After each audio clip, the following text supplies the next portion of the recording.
Добар ден, ви посакувам пријатен и убав ден, петочен, со крајот на оваа недела, со кој што го завршуваме, а дочекуваме уште еден убав и сончев викенд, кој што верувам дека веќе ви е добро испланиран, за да може корисно и убаво да се искористи времето кое што е пред нас.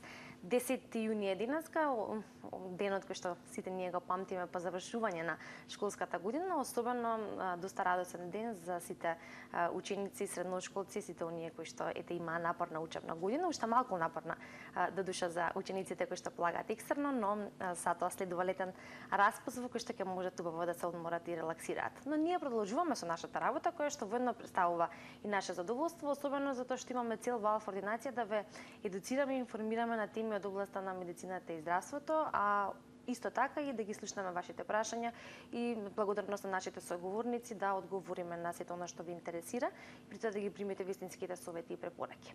Денеска зборуваме на тема венска тромбоза за причини, последици и лекување на венската тромбоза. Ќе опфатиме сето она што е потребно, тоа како настанува, кои се ризик факторите, кои се симптомите, како изгледа диагностицирањето, лекувањето и што е важно, акцентот го ставаме како и за останатите заболувања, така и за ова на самата превенција. Верувам дека денеска ќе го имаме вашето внимание во следниот час и 15 на минути, затоа ве повикувам да бидете на фреквенција на Алфа, да го погледнете во видниот прилог, а потоа телефонските линии се отворени за сите вие кои што сакате да се вклучите, а јас ќе ви го представам и мојот денешен гостин. Длабока венска тромбоза е заболување со кое секојдневно се соочуваат многу луѓе, а не е за подценување ни стапката на смртност. Станува збор за згручување на крвта која се развива во некоја поголема вена, најчесто длабоко во долниот дел на ногата или бутот. Опасноста е во тоа што грутката од крв, тромбот, во вената може да се одвои од зидовите на самата вена и со помош на циркулацијата на крвта да допатува до белите дробови и да предизвика затнување на крвен сад, а со тоа и оштетување на органот или смрт. Се што може да ја оштети внатрешната венска обвивка може да предизвика тромбоза. Таа може да биде последица на операција, повреда или одговор на имунолошкиот систем. Густата крв или крвта која тече премногу бавно, полесно може да формира тромб, а особено во вена која е веќе оштетена. Најподложни на ова заболување се оние кои имаат канцер, луѓе кои имале хируршка интервенција, оние кои повеќе време минуваат во кревет, постари луѓе, пушачи, луѓе кои постојано патуваат на подолги дестинации и луѓе со прекумерна тежина. Длабоката венска тромбоза најчесто се третира со антикоагуланти, бидејќи тие ја разредуваат крвта. Тие се внесуваат како лекови или преку инекција. Антикоагулантите немаат способност да го разбијат тромбот, но спречуваат формирање на други тромбови и на телото му даваат време самото да го разбие постоечкиот тромб.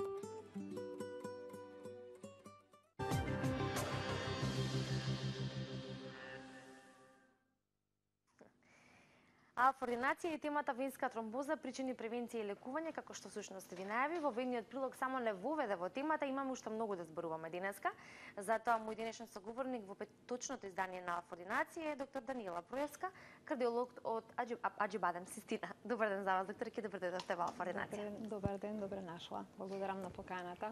Ќе зборуваме за венската тромбоза, која што од она што се информирав, но и реално фактите кажуваат дека навистина е едно често заболување. Верувам дека многу од нашите гледачи, вашите пациенти и граѓаните имаат страф околу ова заболување, особено оние кои што се соочуваат со тоа. Може би има и некои нејасни работи кои што денеска ќе се обидеме да ги објасниме. На почеток, како продолжение на воведниот прилог, ќе се надоврземе за тоа какво заболување е венската тромбоза. Значи, веќе во воведниот прилог се кажа убаво, јасно, дека венската тромбоза представува состојба каде што доаѓа до формирање на тромботични маси, односно згручување на крв во венските крвни садови. Значи, овие тромботични маси се составени од фибрин, имаат еритроцити во нив и вариабилен број на тромбоцити и леукоцити. И најчесто, исто така како што од прилогот можеше многу убаво да се види, се формираат во зоните на венските синуси, каде што има проширување на вените, во џебовите на валвулите на вените, многу често во зоните каде што има оштетување на ендотелот на вените и во зоните каде што има спор проток или турбуленција во самите вени. Значи, кога зборуваме за венска тромбоза, односно длабока венска тромбоза, вени постојат и во горниот и во долниот дел од телото, односно во целото тело имаме вени.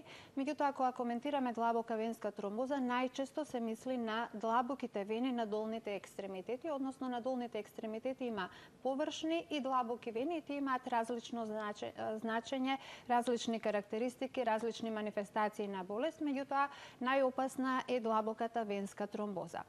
Значи, може би јас тука би дала еден вовет, укажувајќи на тоа дека крвта циркулира во човековото тело во артериски и венски крвни садови е во течна форма и дека постои систем на коагулација, згрочување на крвта и систем на лиза, на разредување на крвта, што овозможува крвта да биде постојано во течна форма и тие се во една оптимална равнотежа. Во момент кога ќе дојде до нарушување на интегритетот на кожата и повреда на крвните садови, доаѓа и до истекување на крвта и во такви ситуации се активира системот на коагулација што формира згрушот и како резултат на тоа не доаѓа до истекување, односно искрварување на крвта од телото, односно губење на вишок на крв од телото. Важно е тоа што системот на фибринолиза и коагулација во телото се во една оптимална равнотежа. Во момент кога ќе дојде до нарушување на системот на коагулација, може и активирање на системот на коагулација може да дојде до формирање на тромботични маси во венските крвни садови и како резултат на тоа да дојде до настанување на тромбоза. Какво заболување е длабоката венска тромбоза? Значи, може да се објасни со еден едноставен збор, значи е опасно заболување заради компликациите кои можат да се јават.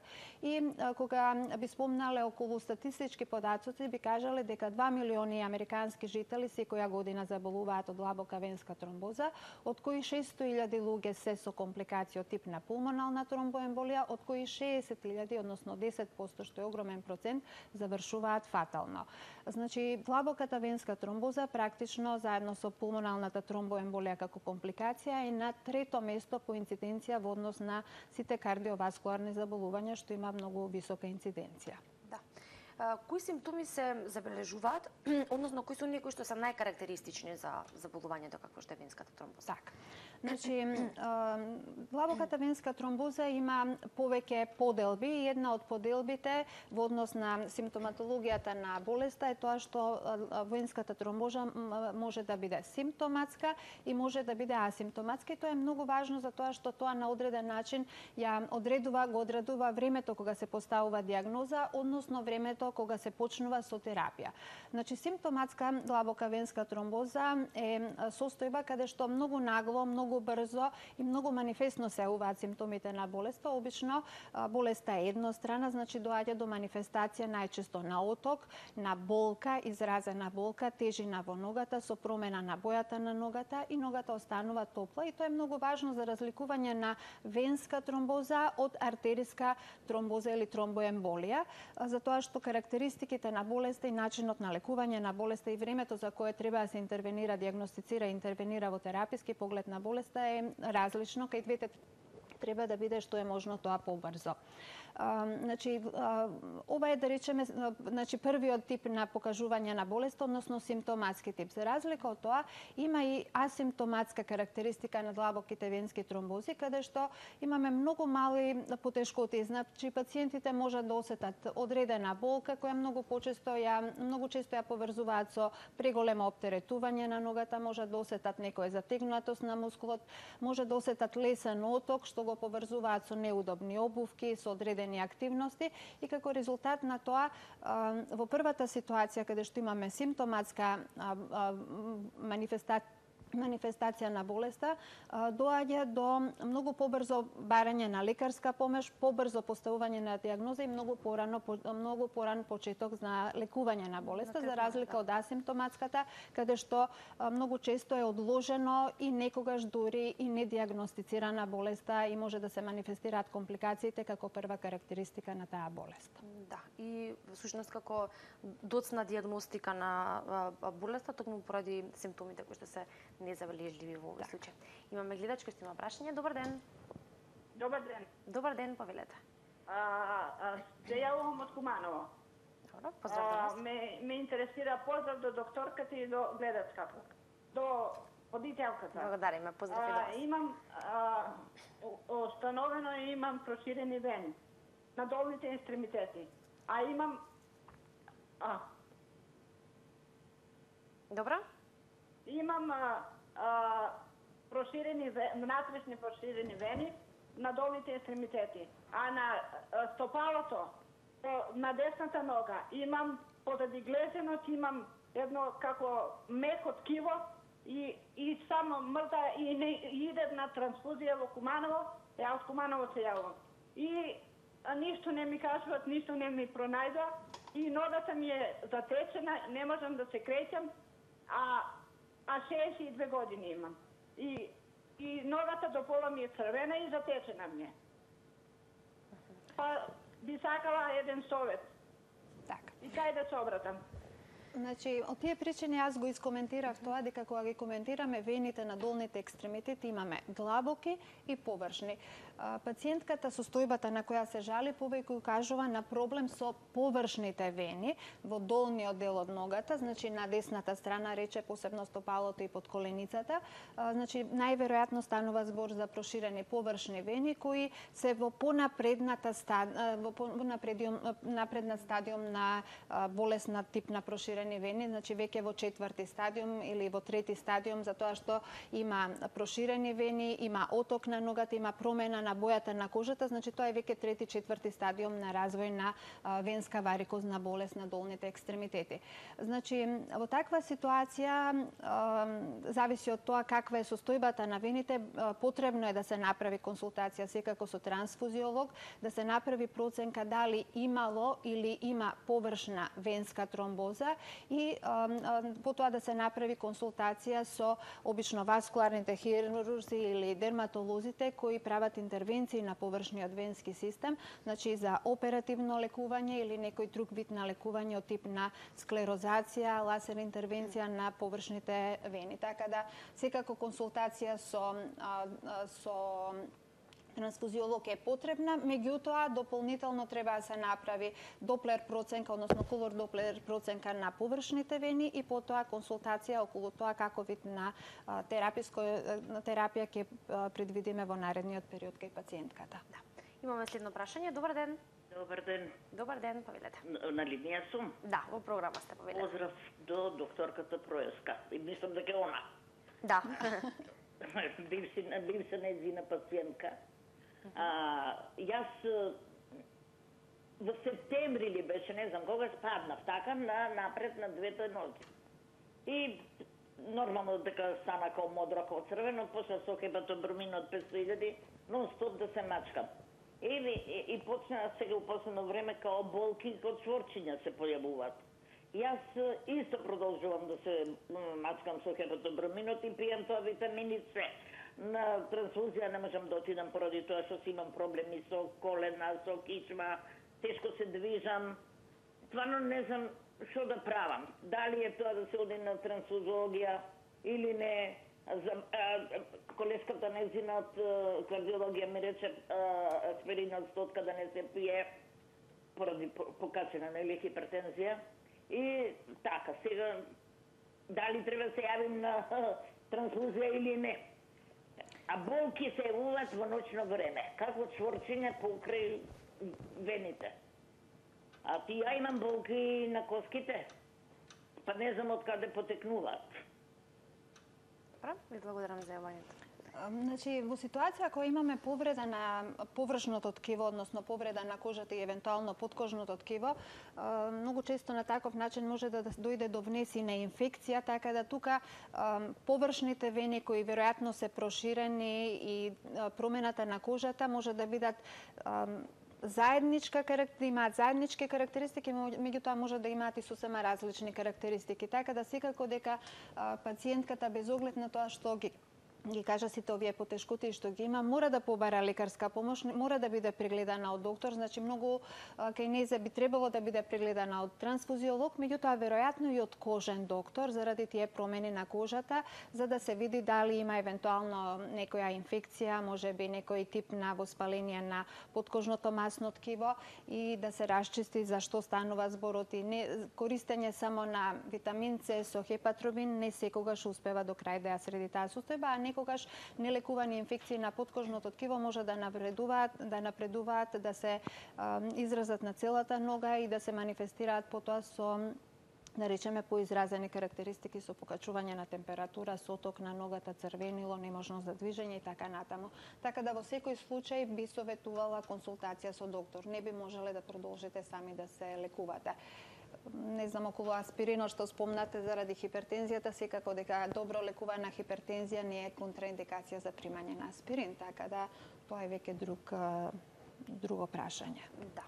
Би било добро да ги споменеме причините поради кои што се појавува, односно се јавува венската тромбоза, или како последица на што може да се појави и тука нели ризик факторите кои што ги имаме.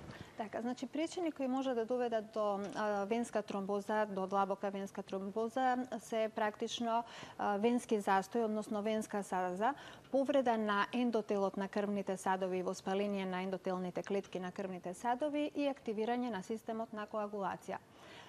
Повторно би спомнала дека има една поделба околу тоа какви се причините за појава на длабока венска тромбоза, односно имаме причини кои се реверзибилни, односно станува збор за провоцирана длабока венска тромбоза, каде што имаме причини кои може да бидат транзиторни или реверзибилни, или причини кои може да бидат иреверзибилни, односно да останат и како резултат на тоа пристапот во лекувањето е различно и не провоцира на длабока венска тромбоза. Значи, кога зборуваме за провоцираната длабока венска тромбоза, во принцип е почеста.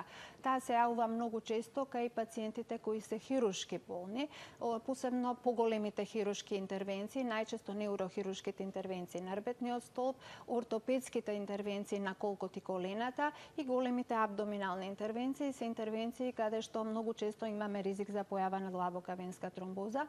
Потоа сите пациенти кои се со долготрајно лежење од одредени причини и посебно пациентите, критичните болни во интензивните неги имаат поголем ризик за појава на длабока венска тромбоза. Значи, ова се реверзибилни, нели, кога ќе се надмине таа фаза, практично се повлекува причината која довела до појава на длабока венска тромбоза.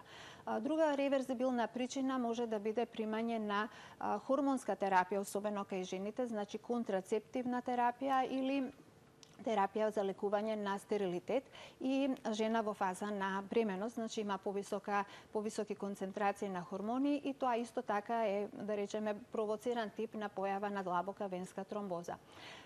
Други се малигните заболувања кои доколку се можат да бидат излекувани се исто така реверзибилен тип на причини за појава на длабока венска тромбоза, за разлика од хроничната срцева болест, значи каде што имаме една трајна состојба, за разлика од крајните фази на на малигните заболувања и за разлика од тромбофилијата, кои се состојби кои не може да се сменат и кај таквите состојби практично пациентите се лекуваат, односно даваме превенција од длабока венска тромбоза доживотно.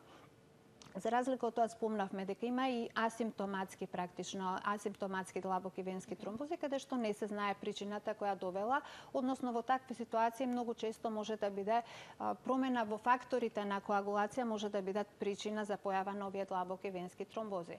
Во однос на ризик факторите би кажале дека зголемена телесна тежина кај општата популација ризик фактори, седентарен начин на живот, практично пушење, хормонска терапија се поголеми ризик фактори кои можат да доведат до длабока венска тромбоза. Значи тоа не опфаќа сите во општата популација. Имаме уште еден гледач кој што има прашање. Добар ден. Добар ден. Добар ден, повелете. Поздрав за студиото и до докторката. Цело во врска со мажот ми исто така и тој боледува од проширени вени со надворешни модрици на тромбоза. И сакам, ако може кај докторкава да закажеме или да земеме број телефон за еден преглед кај не. Добро. Доктор Даниела од Аџибадем Систина, верувам дека таму така се преку контакт бројот се прават всушност и закажувањата. Ќе кажете вие, доктор, ќе во продолжение со си одговорат на прашањето. Така, значи со задоволство ќе го оставите бројот ваш телефонски, ние ќе ве контактираме, ќе добиете термин и ќе направиме преглед како што е потребно. Значи, со оглед на тоа дека ќе го видам пациентот, ќе направиме муабет што како во моментот кога ќе се видиме. Да, има нели ситуација каде што треба речиси сите да се дојде на преглед, тоа е неопходно, тоа секогаш го повторуваат докторите кои што доаѓаат во ординација, а советите и препораките се исто така секогаш добре дојдени и вака. Дали имаме следен гледач? Добро. Ќе продолжиме со старосната граница, која што е, да речеме, најчесто за појавување на венска тромбоза и колку тука полот има улога. Во ризик факторите ги спомнавте жените, нели, кои што се можеби најизложени на ризик во текот на бременноста, но и при примање на контрацептивна терапија, но еве тоа е практично и делумно одговор на поставеното прашање, практично женскиот пол, односно жените предоминантно имаат длабока венска тромбоза во однос на мажите, значи почесто имаат и хормонските елементи играат голема улога во појава на длабока венска тромбоза. Во однос на старосната граница би рекле дека адултната популација, за разлика од помладата популација, има почесто појава на длабока венска тромбоза, веќе над, значи длабока венска тромбоза се јавува кај 2,5 до 5% од населението и значи над 40-та година веќе имаме далеку повисок ризик за појава на длабока венска тромбоза. Со зголемување на возраста, односно со секоја декада од зголемување на возраста, двојно се зголемува ризикот за појава на длабока венска тромбоза. Постојат одредени скорови за појава на тромбоза што ги правиме и самиот женски пол и возраст над 65 над 75 години се поен што дава можност да појава на длабока венска тромбоза. Рековме дека жените можат да бидат и помладите жени изложени на длабока венска тромбоза, млади жени кои лекуваат стерилитет, жени кои примаат контрацептивна терапија и во фаза на бременоста. Да. Оние кои што се подобро информирани, исто така знаат дека долгите патувања, луѓе кои што имаат такви професии, долгите патувања, седењето на едно исто место подолго време може да го зголеми ризикот. Мисля, че ние тоа го споменавте во ризик факторите, но еве на... Значи, спомнавме дека еден од факторите кои доведува до длабока венска тромбоза е венската стаза. Значи, тоа е идејата. При долгите патувања, значи, зборуваме за оние патувања кои се поврзани со седење од 4, 5, 6 сати, посебно ако нозете висат и слично, значи кога немаме контракција на мускулатурата, затоа што притисокот во вените, за разлика од притисокот во артериите, е изворедно низок. И функцијата на вените на долните екстремитети се манифестира како резултат на мускулната функција, на мускулната пупна снага. Во услови кога седиме и ја немаме таа функција, значи постои ризик за појава на длабока венска тромбоза. Така да секогаш го коментираме и го даваме советот дека пациентите што имаат долги значи што нели патуваат долго време, практично треба да прават паузи ако патуваат со возило и слично, каде што ќе поминат 5 минути, ќе се раздвижат, или пак пациенти што патуваат во авиони и слично, значи треба да прават или да се раздвижат низ ходникот на авионот, или пак да прават вежби на мускулатурата, особено на подколениците, контрахирајќи ја мускулатурата на тој начин да овозможат мускулната функција, да овозможи да се избегне венската стаза. Луѓе што имаат повисок ризик практично за појава на компликација тип на длабока венска тромбоза се луѓето кои веќе еднаш имале длабока венска тромбоза, со оглед на тоа дека длабоката венска тромбоза е практично повторлива како болест и значи тие пациенти апсолутно мораат да преземаат превенција од тип на носење на чорапи кои имаат одреден степен на компресија, најчесто во услови кога нема активна длабока венска тромбоза, втор степен на компресија е сосема доволно, односно кај пациенти кои имаат повеќе ризик фактори за настанување на длабока венска тромбоза, значи многу често советуваме примање на краткотрајна антикоагулантна терапија пред патувањето, односно во тек на патувањето. Да. Ќе се задржиме во продолжение на терапиите. Го слушнеме прашањето на следниот гледач. Добар ден. Ало? Добар ден, повелете. На линија сум. Да, во програма сте, повелете. Да. Добар ден. Добар ден. Многу поздрав до докторката и до вас. Добре. Јас се јавувам од Скопје. Имам 85 и 6 години. А порано сум немала никаков проблем едно време со ногите. Само малку прстите ми зафаќаа едно пред 10 години. Така ми се како дрвени прстите тога. После това ништо. И есенеска ми отече толку многу десната нога. Отидов ме однесаа на лекар, горе во трансфузиологија, во државна, кај доктор Самоник. 50 инекции прими и други лекови. Ногата после тоа ми спадна. Сега нема надворешно ништо. Ногите се така супер изгледима, како на млад човек. Нито кожата сменета, нито ништо. Бојата, например, не е сменета. Многу фино изгледаат. Ама од прстите до колената догоре ми се како одземени.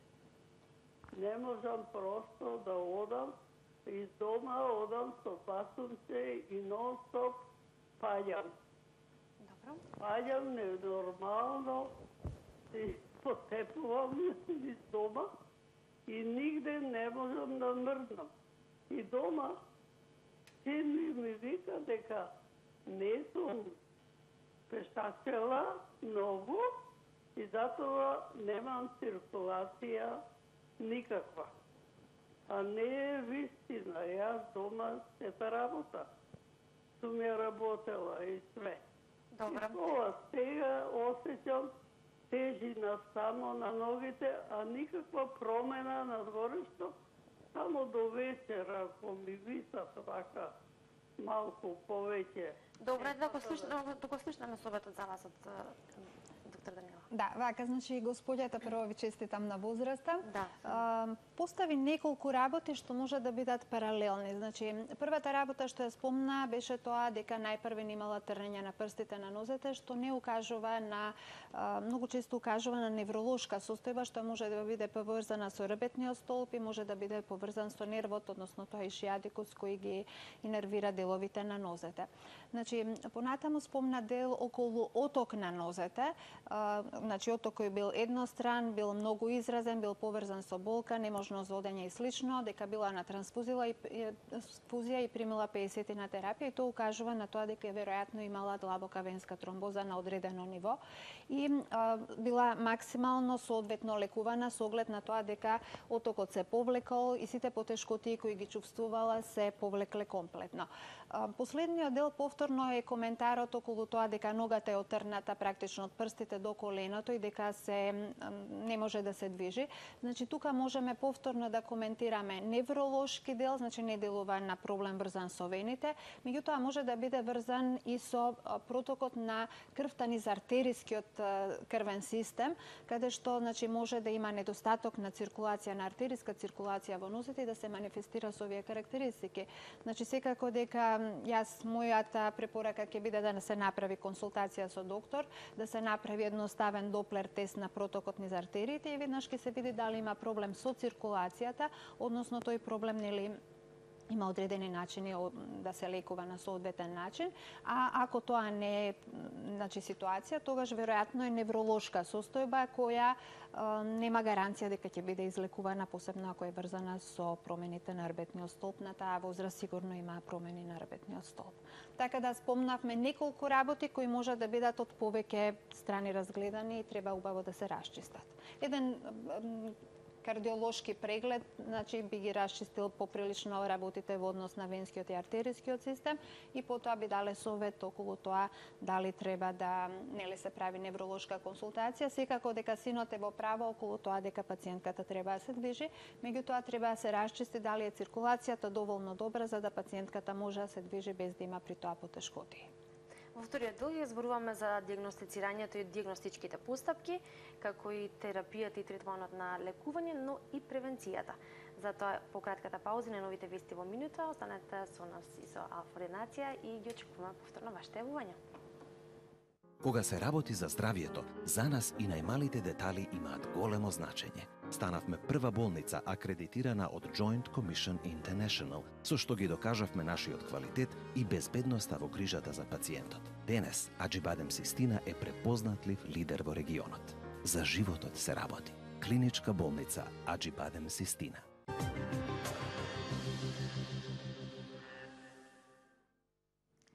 Венска тромбоза, причина, превенција и лекување, денешната тема, со тоа што, еден убав дел на самиот почеток обработивме со доктор Даниела Проевска, кардиолог од Аџибадем Систина. Дел од вашите прашања ги слушнавме и имавте добри одговори од мојот денешен соговорник, а имаме повторно прашање на линија, така што ќе ги вклучиме гледачите, па ќе продолжиме со она што е предвидено во склоп на темата. Добар ден.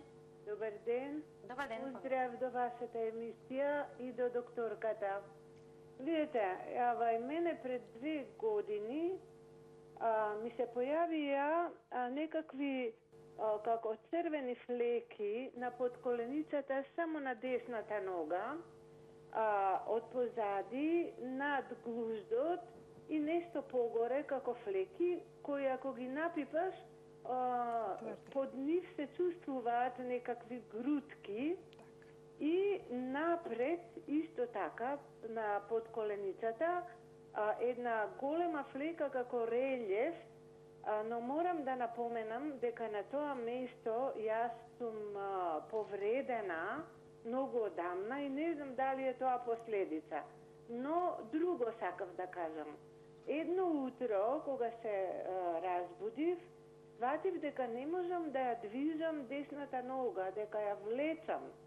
Кога погледнав добро, видов дека ми е целата подколеница отечена и не само тоа, туку една чудна појава, заедно со стапалото, под коленото во една точка се имаше појавено едно дупче, од кое што цуреше крв во танок млас, не нешто, мислам, силно или така, но течеше. Ногата беше прилично отечена. Се разбира, се уплашив и отидов кај матичниот доктор. Тој ми закажа термин за трансфузиолог, но тоа беше после 2 недели и во меѓувреме ми кажа да ставам облоги од ациди борици и алкохол. Го правев тоа и после 2 недели отидов на трансфузиолог. Уште ми беше оваа состојба, не толку како на почетокот, но беше видлива.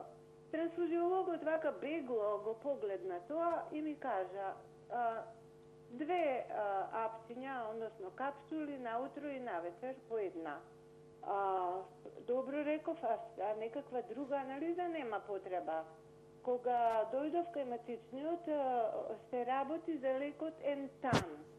И го примам јас редовно, го примам, навистина овој лек некоја промена направи, но сепак овие грудки, кои што се најчесто топли, не по целата нога, пак речам, парцијално, долу, над петицата, под коленицата позади и напред оној релјеф, секогаш го имам.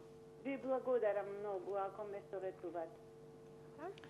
Значи, потешкотиите на кои се жали пациентката не личат многу на потешкотии врзани со крвните садови и циркулацијата, со васкуларното корито. Значи, претпоставувам дека се кожни промени и би советувала да се направи консултација со кожен доктор. Значи, описот беше добар, меѓутоа, значи, тоа може да оди во прилог на повеќе работи, еритеманодозум и некои други работи, така да убаво би било да си оди кај кожен доктор, да си ја види таа промена на ногата. Зборувам за она што го опиша во вид на тие црвени затврднувања на задната страна на ногата. Тоа што се јавува на предната страна може да биде во склоп на повредата, меѓутоа сето тоа треба да се види. Вториот дел околу отокот на ногата, значи тоа зависи од тоа на кој начин се манифестирала промена на боја на нога, значи повеќе фактори може да доведат до оток, не секогаш врзани само со венската тромбоза. Така да Предпоставувам дека не е доволно да се направи само еден општ преглед, туку треба да се направи еден преглед на доплер преглед на циркулацијата на артериите на вените и секако консултација со кожен доктор во оваа ситуација. Добар ден. Добар ден. Добар ден, повелете.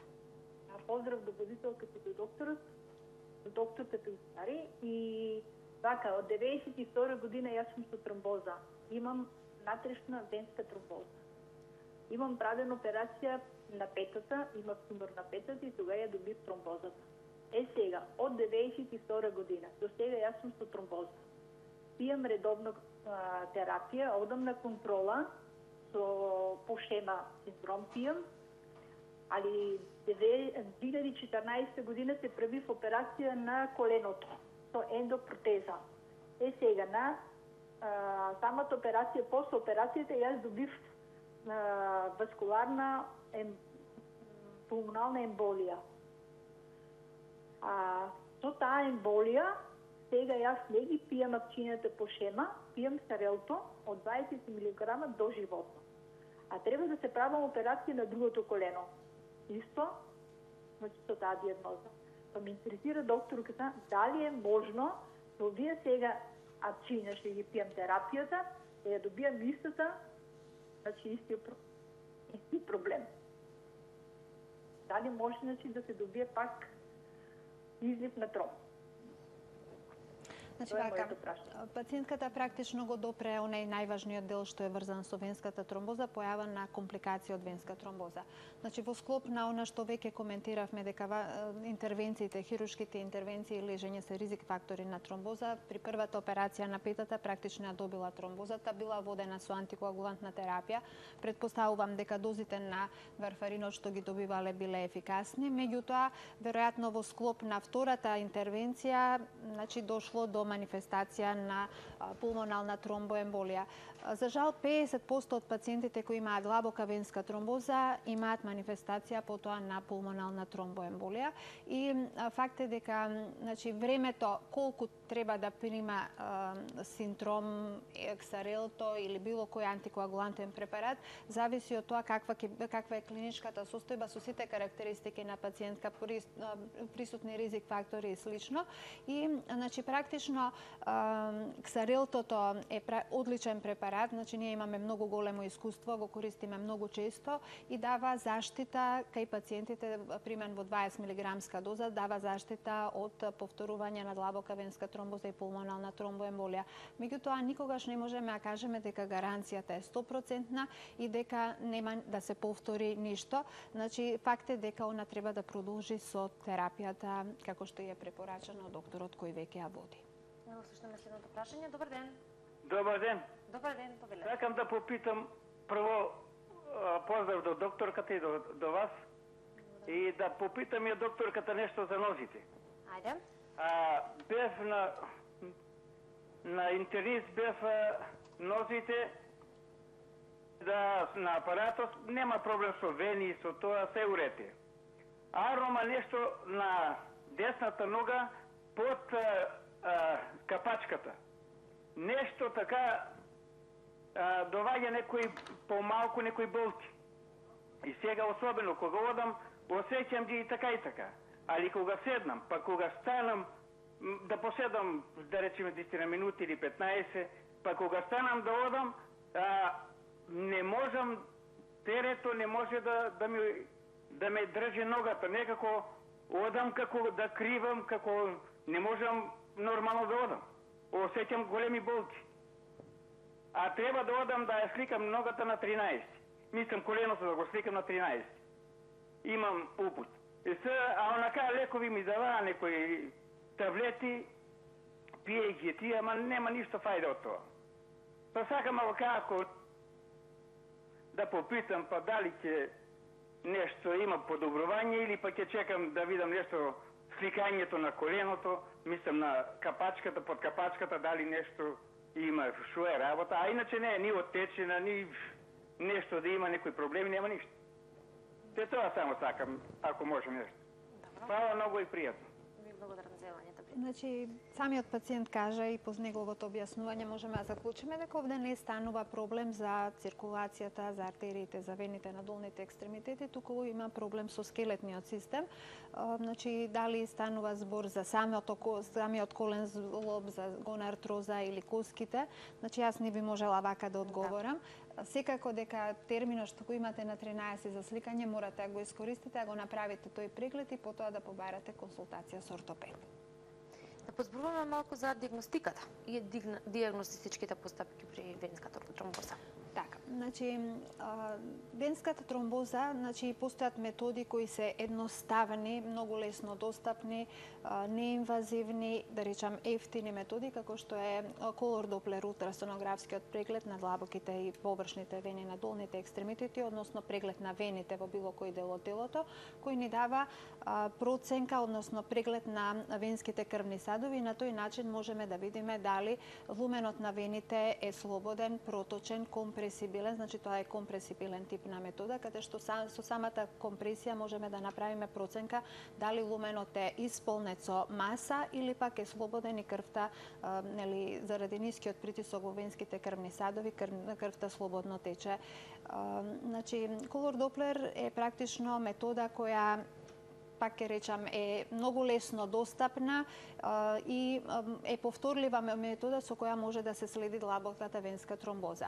Постојат други методи кои се поскапи, значи плетизмографија, венографија, проценка на дедимери, која не е строго специфична, но ни дава одредена ориентација околу тоа дали во телото има присутна тромбоза или нема присутна тромбоза и се разбира кога коментираме компликацијата на длабоката венска тромбоза, односно пулмоналната тромбоемболија, златниот стандард, односно метода за диагностика за најрана, најбрза диагностика на пулмонална тромбоемболија е практично компјутерска ангиографија на пулмоналните артерии. Така да тоа се методи со кои лесно може да се направи проценка за што станува збор, да се постави што е побрзо диагноза, да може потоа да се лекува соодветната состојба која е опасна. Што порано почнеме со терапија, тоа е подобро.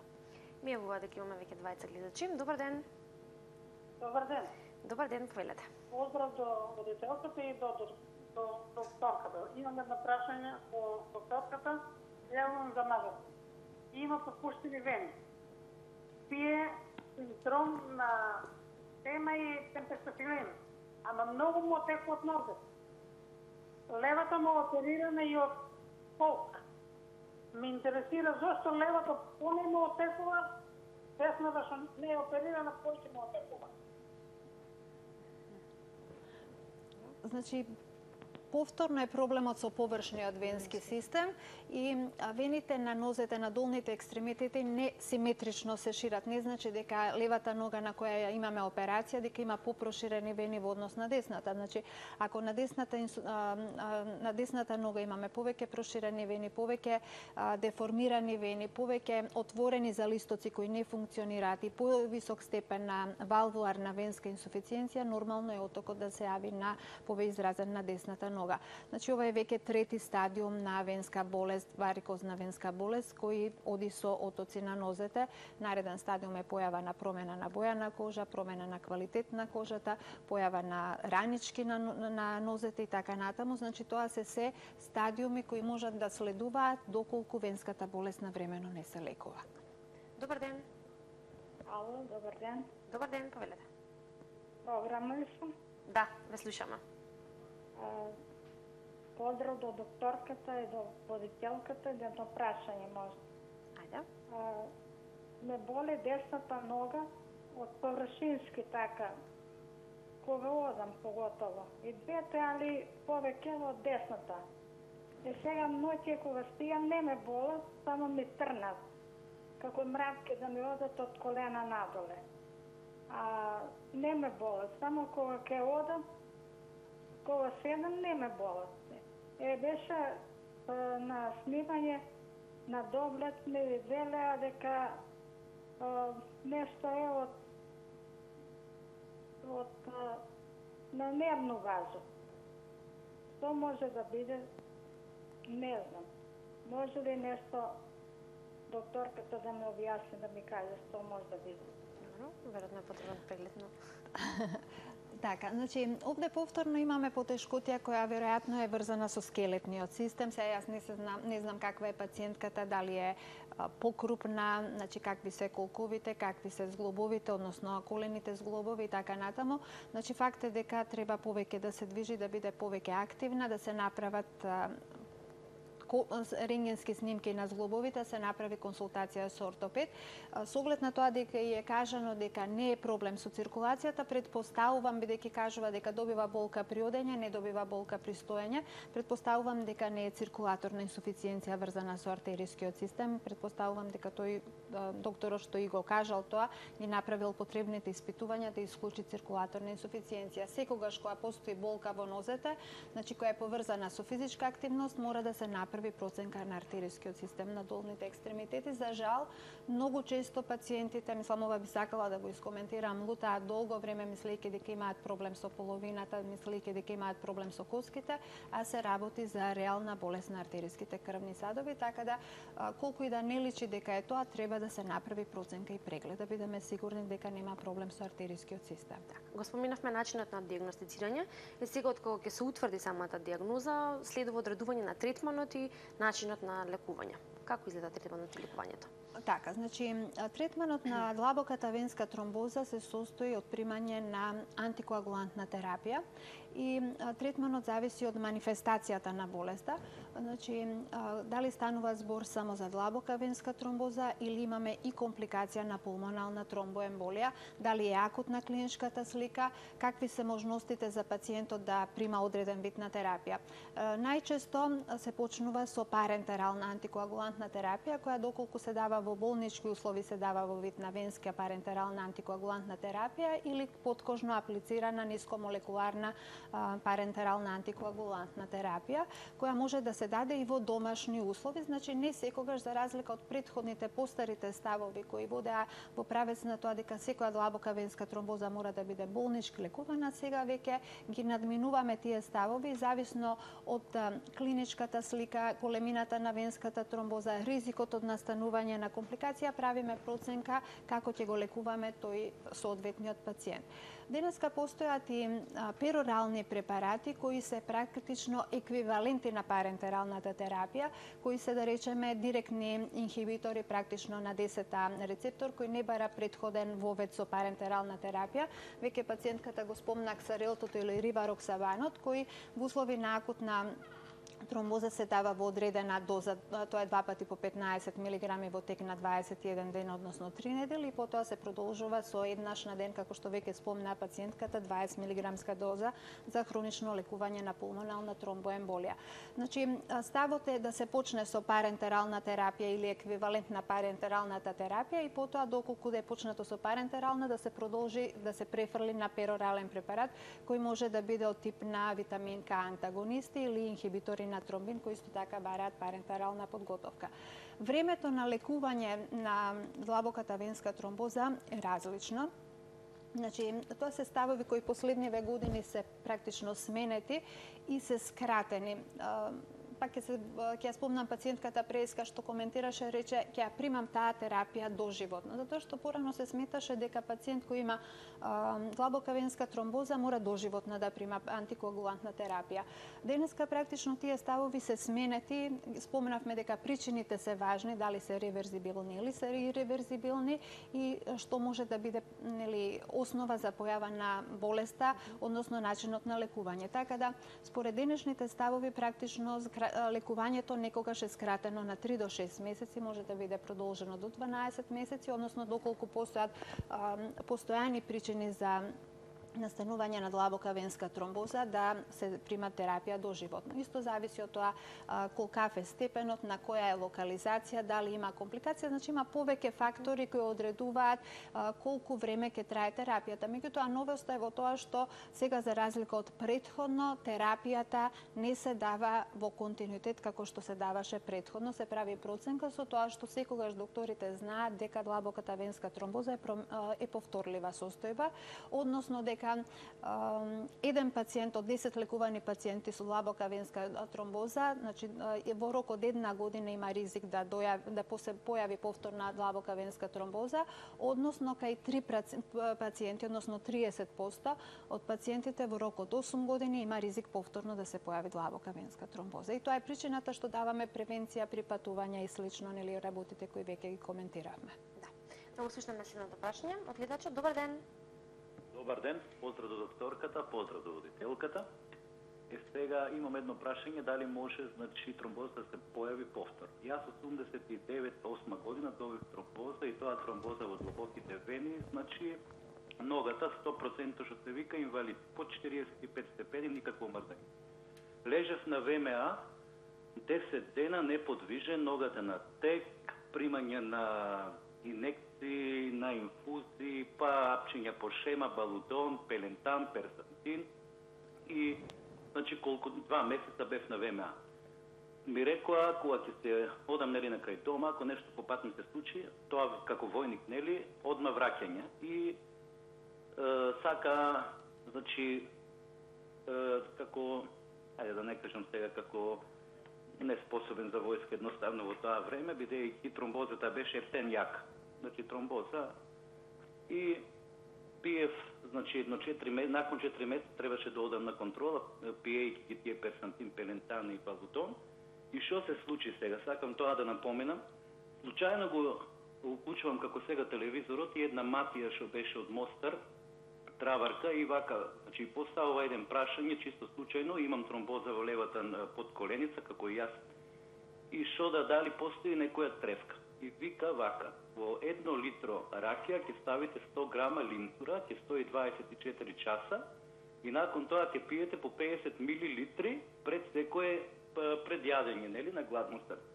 Верувајте ми, јас кога го слушнав тоа, бидејќи ми беше одапчиње преку глава, викам што ќе биде. И изфрлив таблетите и почнав со тоа нешто. Одам након 4 месеци на ВМА, Мишовски имаше еден многу добар доктор на васкуларна хирургија, ме гледа на Доплер и вика дали е можно тоа. Што е работата со тебе? Како може, вика, од инвалид што се вели неподвижна нога, сега да ја снема тромбозата. И баш од тогаш кога отидов, значи, не сум направил никакви контроли. Дали може тоа повторно да ми се случи на мене, значи тромбозата да се врати во исто вака во длабоките вени во левата подколена? Благодарам за прашањето. Ова дел спомнавме негде. Да, непосредно пред тоа го коментиравме овој дел. Значи, можда јас еден друг аспект би спомнала од прашањето на пациентот. Значи, состојбата што ја раскажува е пред 30 години. И тоа говори како медицината се развива и како состојбите и ставовите се менуваат. Значи, нешто што е кажано дека, значи, рече дека бил неподвижен 2 месеци за разлика од денешните ставови во лекување на длабоката венска тромбоза, кои се различни, односно пациентите ги оставаме да бидат во едно мирување додека постои ризик од компликација. Јас не одговарам директно на прашањето, после ќе се навратам, меѓутоа би сакала да направам една компарација. Значи, пациентите додека имаат болка и јоток и ризик од пулмонална тромбоемболија, значи првите 2-3 недели се со мирување, за разлика од тоа, после тоа ние веднаш ги активираме пациентите, затоа што ставовите денеска велат дека што порано се активираат пациентите е подобра е реканализација, подобар е ефектот на лекување и помал е ризикот. Значи, пациентот примал долготрајна антикоагулантна терапија, предпоставувам дека се контролирал со ехо, доплер и така натаму, дека се констатирало дека има длабока венска тромбоза, меѓутоа ако била ефикасна таа терапија, значи после одреден временски период таа венска тромбоза може да биде комплетно излекувана со медицинските лекови.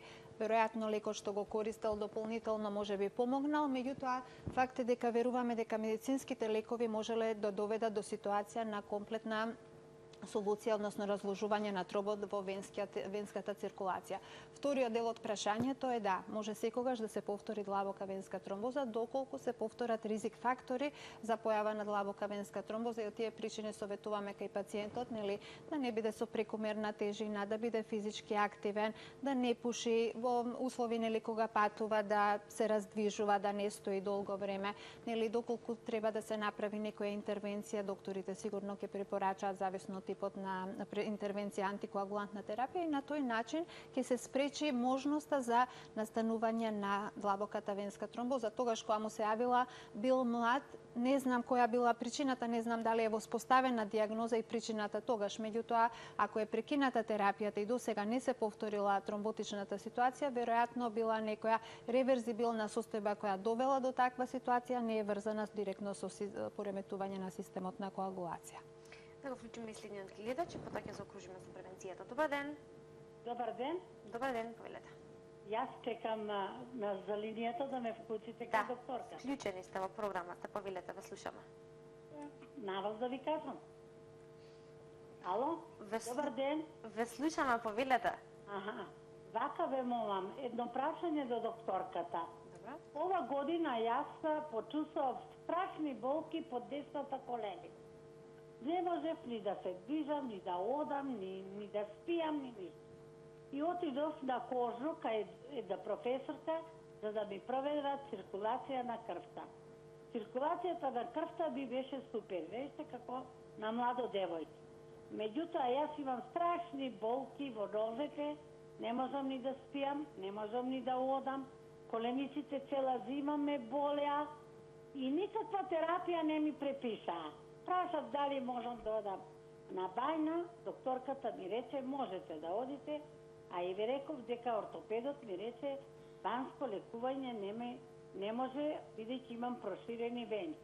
Отидов во бајна, ме прегледа докторката и рече не може бајна за вас, само терапија поради коските што ме болат, колената, реума, што е не знам. И 2 дена издржав, потоа не можев и се вратив. И не знам што да правам, кај да одам. Не можам да мрднам. А 31 година на работа одев по 2,5 километри до работа и назад, никакви проблеми немав. Ова зима јас не можам да се движам и да мрдам. Каде да одам и каде спас да барам? Ми рекоа дека немам тромбоза, а левата нога ми е модра и испукани капилари цели, сега и на десната, особено под колениците, и не знам кај да барам царе. Добро, хајде да видим. Така, значи, овде пациентката повторно неколку работи спомна, значи тоа што било одењето на кожно е направена проценка на артериската циркулација, значи не на венската, артериската циркулација и таа била добра, значи исклучиле дека болките се од артериска причина. Имаме останати 2 причини, значи коскеното, скелетните елементи што нели се каде што е правена консултација со ортопед и од тие причини е советувана бања и втора работа се проширените вени кои постојат паралелно како 2 независни карактеристики, едната дозволува бања, другото не сака топла вода и не дозволува банско лекување. Значи консултација повторно пациентката заради потешкотиите што ги има треба да се направи со ортопед и ревматолог. Стигнавме до превенцијата, ќе кажеме што е важно за превенирање, односно од што се состои самата превенција од венска тромбоза.